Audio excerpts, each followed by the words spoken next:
گلی گلی میں پھرایا گیا غریبوں کو، قدم قدم پہ رلایا گیا غریبوں کو، بچھا کے کانٹے چلایا گیا غریبوں کو، تماشبینوں میں لایا گیا غریبوں کو، سبب سمجھا گیا ہے ہمیں سکھانے کو، کر قبول مدینے ہمارے آنے کو، لٹا کے آئے ہیں زہرا کے ہم گھرانے کو، کر قبول مدینے ہمارے آنے کو۔ سیریا میں پہلی مجلس، باقاعدہ مجلس، وہ تو اہل بیت تو ہر لمحے رو رہے تھے، لیکن باقاعدہ اہتمام کر کے زینب نے بپا کی، یزید سے شرط لگائی نا، پہلی کربلا میں پہلی باقاعدہ مجلس، ماں تو کربلا میں جس وقت سکینہ کے کولے لگ رہے تھے تب بھی وہ یا حسین کہہ رہی تھی، لیکن جو باقاعدہ مجلس ہوتی، صفحہ بچھا کے گھر والے بیٹھے، وہ 40 کے دن زینب لٹے قافلے کو لے کے آئی، 3 دن ہوئے، اور مدینہ منورہ کی پہلی مجلس کے لیے زینب مدینہ پہنچ رہی،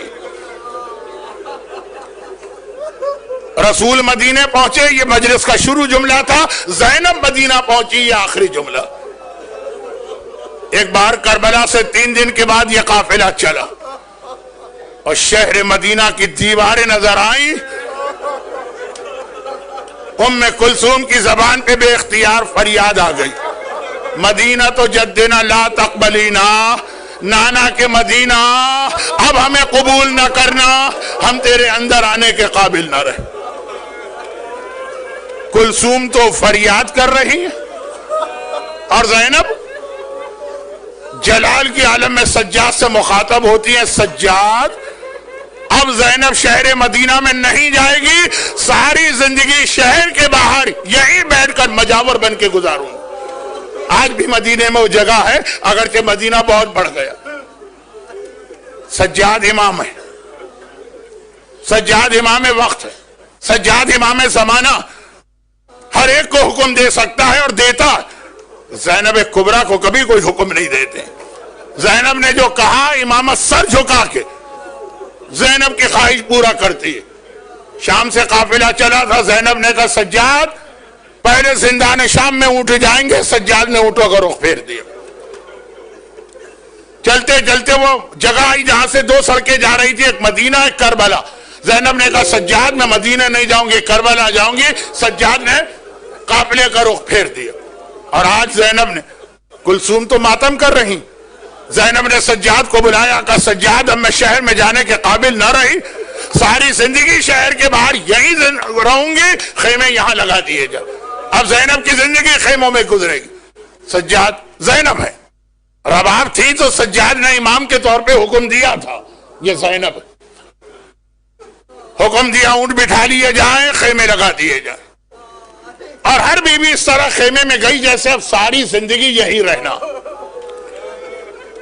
لیکن سجاد کو تو پتا ہے نا کہ ہمیں مدینہ جانا ضروری، سجاد خود حکم نہیں دینا چاہتے۔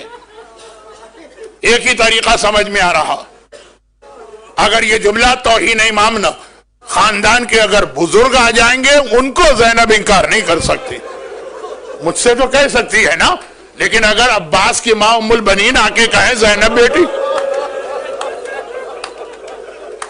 کیا زینب ام البنین کو منع کریں گی؟ ایک ہی طریقہ سمجھ میں آیا، چنانچہ بشیر کو بلایا۔ ہماری جب عزاداری ہوتی ہے خالی عزاداری نہیں ہوتی، اس میں تبرکات بھی ہوتے ہیں، یہ بھی زینب کی سنت۔ شام میں جب آزادی مانگی تو شرط لگائی پہلے تبرکات دیے جائیں، تبرکات لے کے اس کے سائے میں عزاداری کی نا۔ آج مدینے میں بھی زینب تبرکات لے کے آئی، چنانچہ سجاد نے بشیر کو بلایا، کہا یہ علم لے کے محلہ بنی ہاشم چلا جا، اور صرف اتنا اعلان کر دے حسین کا قافلہ آ گیا، کوئی اور بات نہ کہنا، صرف اتنا کہہ دے محلہ بنی ہاشم۔ اب وہ علم لے کے چلا محلہ بنی ہاشم، شہر کے بالکل بیچ میں، وہاں تک جانے کے لیے پورے شہر کو کراس کرنا ہے، پرانے زمانے کے چھوٹے شہر۔ خود کہتا ہے میں علم لے کے جا رہا ہوں، اعلان کرتا جا رہا ہوں، مدینے والوں حسینی قافلہ آ گیا۔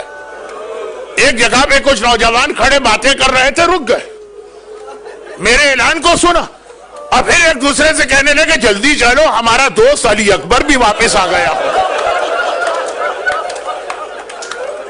مجھے تو آقا نے منع کیا تھا کچھ نہیں کہنا۔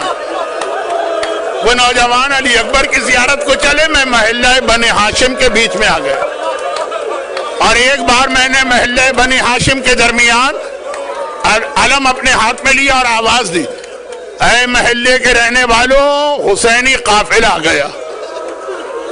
کہتا ہے جیسے یہ جملہ میں نے کہا، ایک حجرے کا دروازہ فوراً کھلا، ایک ننھی سی بچی پورے حجاب کے ساتھ، ایسا لگ رہا ہے وہ ہر وقت دروازے پر ہی بیٹھی رہتی ہے، دروازے پہ آئی، میرا اعلان سنا، میں نے اپنا اعلان دہرایا، جیسے اس نے دوبارہ اعلان سنا، گھر کے اندر منہ کر کے کہنے لگی، چچا محمد حنفیہ ذرا جلدی سے مجھے لے چلے، میرا بابا آ گیا، میرا بابا آ گیا ہے۔ میں سمجھ گیا یہ حسین کی یتیمہ صغرا۔ میں تیسری مرتبہ اعلان کر رہا ہوں، مجھے لگا کوئی میرے گھٹنے کو پکڑ کے ہلا رہا، میں نے جھک کے دیکھا ایک بچہ کھڑا ہوا میرا گھٹنا ہلا رہا۔ میں نے کہا بیٹا کیا بات ہے؟ کہا ایک بات تو بتا، میرے بابا کا علم تیرے ہاتھ میں کیسے آ گیا؟ میرا بابا ہے کہا کہ اس کا علم تیرے ہاتھ میں آ گیا؟ میں نے پوچھا بیٹا تم کون ہو؟ کہا میں عباس علمدار کا بیٹا ہوں، یہ علم لے کے میرا بابا گیا تھا۔ اب میں اس بچے کو کیا جواب دوں؟ میں نے کہا دیکھو تمہارے گھر والے جا رہے ہیں، ان کے ساتھ چلو۔ محمد حنفیہ پورے خاندان کو لے کے شہر مدینہ سے باہر نکلے۔ محمد حنفیہ حسن و حسین کے بعد تیسرے بھائی ہیں۔ ایک مرتبہ دور سے ہی خیمے نظر آئے، چیخ ماری، میرا آقا مارا گیا، میرا حسین مارا گیا۔ لوگوں نے کہا کیسے پتا چلا؟ کہا دیکھتے نہیں جتنے علم ہیں سب کالے رنگ کے نظر آ رہے ہیں۔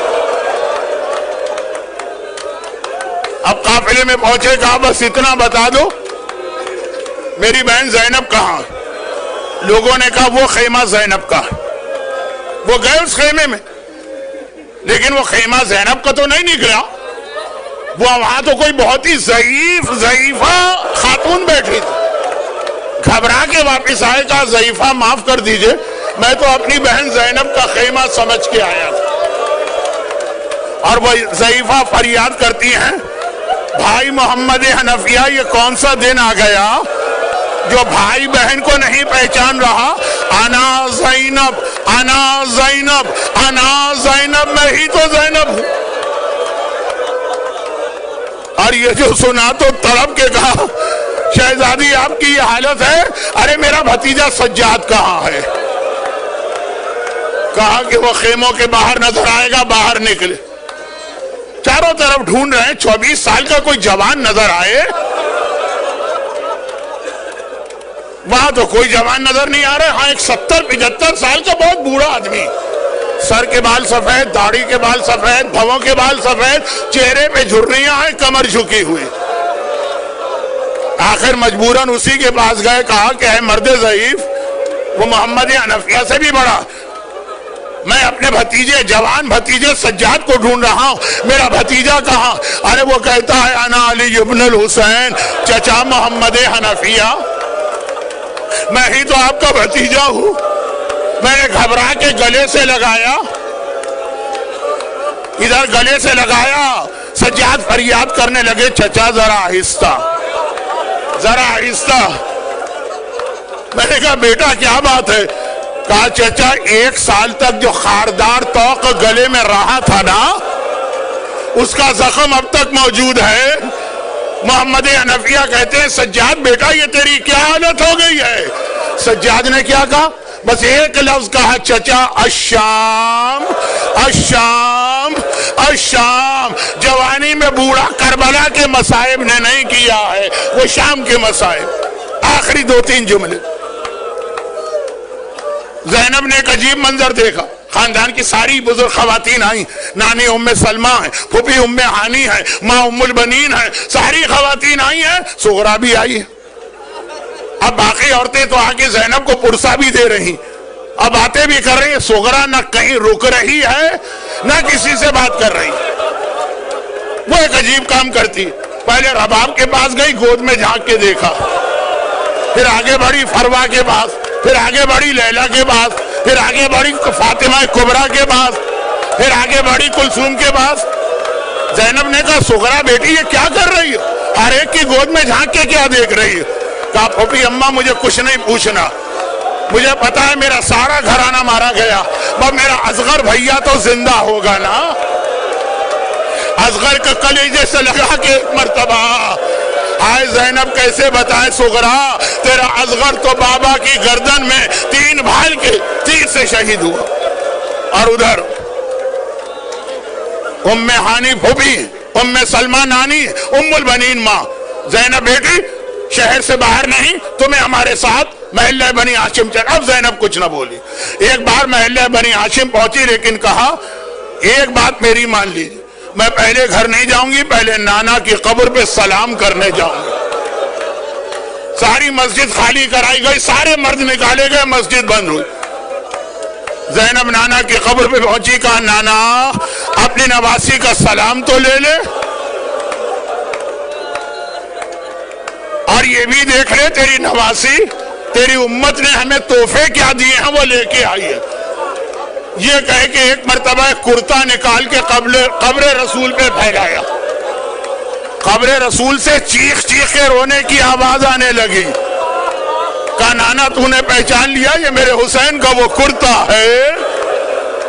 کرتا بھی تیروں سے چھلنی. لیکن نانا یہ منظر دیکھ کے اتنا رو رہا ہے، کاش میرے لیے ممکن ہوتا تو میں تجھے یہ بھی دکھاتی میری کمر پہ کتنے کوڑے لگے.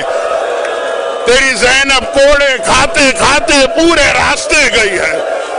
نانا کو سلام کیا، ماں کی قبر پہ پہنچی. اماں تجھے تو میں کیا بتاؤں، تو تو کربلا سے شام تک ہر مرتبہ میرے ساتھ تھی. اور پھر بھائی حسن کے گھر میں آئی، بھیا حسن میرا سلام لے، تیری بہن بڑی شرمندہ ہے. تیرے قاسم کو لے کے گئی تھی، بدن کے ٹکڑے ہوئے.